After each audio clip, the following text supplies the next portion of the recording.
Welcome back to another episode of Let's Talk Boxing. I'm Leti. I'm LB. And let's get into the main event of the night. We have Sebastian Fundora out of Coachella, California. AKA the Towering Inferno. Hella towering. Versus Carlos Ocampo out of Mexico. Yeah. So, what did we think about this fight?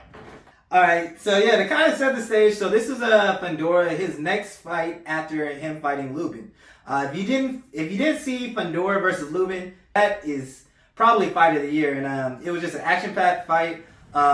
Two warriors going at it, and so this was his second fight after that. Versus Ocampo. Ocampo's last time we seen him, was against Errol Spence years back. When we saw Errol Spence, stop him in the first round. So that was the last time we kind of seen him. And so that's kind of, that just kind of gives a little background on the two opponents. Yeah, I mean, that was the last time that we saw him, but he did have like 12 fights, after that, consecutive wins. After, the drop with Spence. Yeah. So, I think that, when the fight was announced, a lot of people thought, I even thought like, Fundora gonna walk through him and it's gonna be an easy fight. Mm-hmm. It didn't turn out to be like that. It turned out, I don't even think, there was not even one knockdown throughout the whole fight. Yep. Of course, Fundora got the win, unanimous decision, throughout the whole 12 rounds or whatever. But I think, well, let me first start off with this because they talked about Fundora, like, I think he wanted to try a different style this time, and he said that he wanted to use his size more to his advantage and fight on the outside instead of fighting more on the inside. Because one of my things more with when I was talking about his fights before is me saying I want to see him use his size as an advantage a lot more and try to fight maybe a little bit on the outside as well. Yeah, I mean, if I'm speaking honestly, I was kind of disappointed. I was kind of disappointed in Fundora for the things that you're talking about. He said he was coming in to use his size to an advantage, and you could tell that when he was using the size for his advantage, he was having all types of success. If you watch, it looked like he almost, every round, like he came out like, I'm going to show that I can do this from distance and throw the jab. It almost seemed like he did that, just to show he can do it, and then he ended up banging on the inside. And I know that, he is good at fighting on the inside. We do know that. But I just had a problem with him allowing his opponent and Ocampo to have the success that he did in making that fight when, this is Ocampo. No one's expecting Ocampo to be a world beater, but to sit in there and take those type of shots from Ocampo, I mean, I just don't, in this early in your career, I feel like you shouldn't take those necessary shots like that. It doesn't make sense. Yeah. Ocampo was catching Fundora so much. Like, I'm like, Fundora, where's your defense, bro? Like, you're way up here. How is he even getting to you? He was getting caught by, left hooks, everything. And, Ocampo, dude, he came to fight. He wanted to, fight in the States televised again. Be like, look, I'm ready. I saw him against the Lubin fight. He gets caught a lot, and guess what happened? He got caught a lot again with Ocampo as well. You're right. And Ocampo was coming in like this because he heard everybody talking about like, he got stopped in the first round. He had his mind made up. Nah, he ain't gonna stop me. Exactly. But I will say this.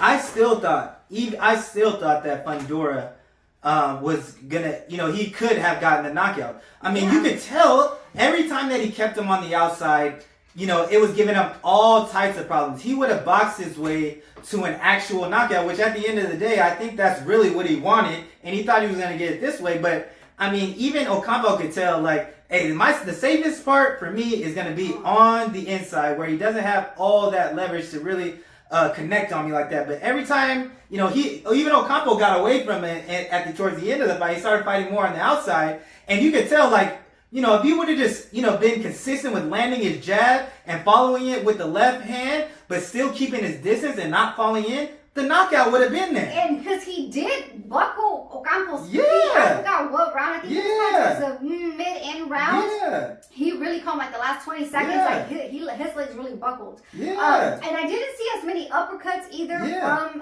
Fundora, which I think that's one of his best shots to getting his opponents. I'm just like, damn, you did what you did to Lubin, but you couldn't do this to Ocampo, you know, like how do you come from that and then, you know, to fighting like this? I don't know. I'm gonna have to see his next fight to see, you know, because again, he said I'm gonna try. Maybe he was a little off because he was trying a different, you know, fight style, and maybe that fight style is not for him. Who knows? If he just was uncomfortable mixing it up. So I'm gonna have to see his next fight, you know, to really see how he does. Yeah. I did think it was pretty crazy how the ref wanted to stop the fight. Yeah, talk about Jack Reese, man. What? Yeah, Jack Reese is out there tripping. When? Yeah, because Jack Reese is out there tripping, talking about this, and we were like, what? We were mad because like, what? During the fight, you know, he went to his corner and was like, oh, you're gonna have to show me something. Pretty much saying like he was gonna stop the fight. I'm like, what? What's he gonna stop the fight? This is a fight. They're both in the fight. Like it's a close fight. You know, it could have gone any way at that point, and he had the nerve to tell him. He said, "Oh, the shots he's throwing don't have anything on them." Is that who?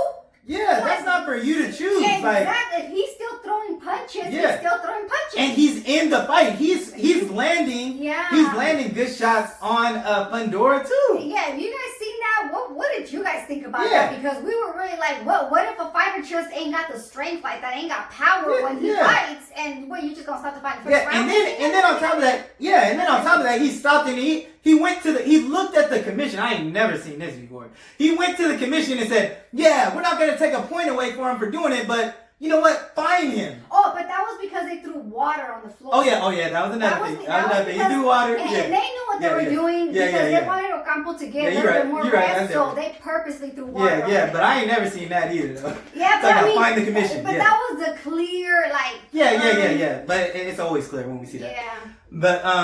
But yeah, you know, I mean, to kind of just sum it up, like, I just. You know, the level of opponent that he was fighting in Ocampo, I just didn't like him giving Ocampo that type of success and taking that type of punishment against that opposition. Taking punishment, you never know when your chin is gonna be, where your chin is gonna be up. So I just would like to see him, just box his way to the knockout. Yeah, and like I said, I don't want to take, everything away from Fundora because, he's good at what he does, and I want to see his next fight to see how he comes because I want to see if he was comfortable trying to switch it up or not. But we had one of the Fundoras boxing really well that night. Shout out to his sister. His sister was really impressive. Yeah, his sister, she was doing her thing. I can't wait to see her on the next fight. Yeah, we can't wait to see her. But yeah, so with all that being said, who do you want to see him fight next? Well, who do you call out? He called out another Charlo. Charlos was just popping that night. Yeah. Everybody wants to come out the twins. But yeah, he did call out Charlo, and I mean, let's go. But I don't know if Charlo's going to stay at 154. He might go up to 160 once his brother goes up to 168. But I don't know. I mean, that would be a good fight. Something. I would say more competitive, but after, kind of the Ocampo fight, I don't know if he's ready for Charlo. Honestly, I don't think that he's ready for Charlo just quite yet. What do you think? So yeah, this is kind of how I feel about it. What would Charlo do to him? We ain't gonna get into that yet. But this is kind of how I feel about it. I do understand that he's calling out for Charlo, and I do want to actually see that fight. Now, do I want that for him next? I'm gonna tell you no, for a couple reasons.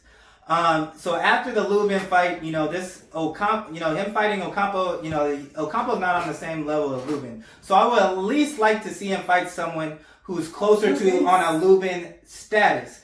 And so that's one reason, just to kind of get him back and get us exciting to see Charlo, because I don't know if I'm too excited to see the Charlo as much as I was after the Lubin fight. You know what I mean? After the Lubin fight, I was like, oh, I'm more excited to see it. But now after the Ocampo, I still want to see it, but it's a little. That's what I'm saying. That's exactly what I said. I don't think he's ready for Charlo yet. Yeah. And another reason why is just the timing of it. We know Charlo's gonna fight in February, and so I don't want him to wait until after that because we know it's gonna be 3 months after that before he fights again. I don't want that long of time before Fundora fights again. So if you can't get Charlo in the ring, I would like to see him fight against a Charlo opponent.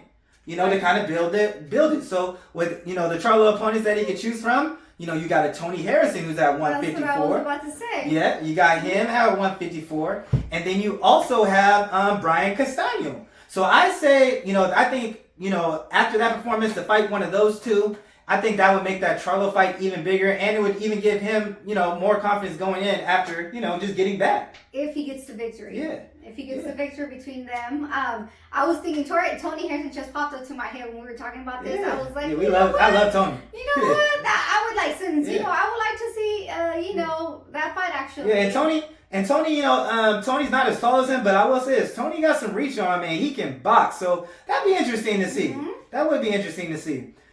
But yeah, so I would like to see any of those matchups. But I mean, it's always exciting to see how Fundora looks in the ring. It's just crazy, like okay, what is he gonna do? So that's what I say. I'm excited to see his next fight, see how he looks. Yeah, to kind of talk about how he looks in the ring. Man, not only does he look like a giant, but when he throws that jab, it reminds me of Street Fighter. I don't know if you guys play Street Fighter, but there's a fighter named Dawson where he used to throw that long arm. That's what it looked like. When the jab coming up these dudes, it looks like that arm is super long. That's hilarious. And I mean, he looks like a big giant there, but he's such a sweetheart. Like when he talks and whatnot, like he seems like he got that. Yeah, they call him that Clark Kent. That just a clean cut guy. It's not the way that he carries himself. He doesn't. You wouldn't expect him to be in there. Taking people's jobs. Yeah. But yeah. But yeah, we're always gonna tune in, and when the Towering Inferno is fighting. Yeah, and I can't wait for our next video on him, so we can come back and talk about did we see a difference on him? So. But yeah, let us know below what you thought about the fight, and let us know who you want to see him fight next. Yeah. But that's all we got. So thanks for tuning in, y'all. And don't forget to like, comment, and subscribe. Or talk your shit. And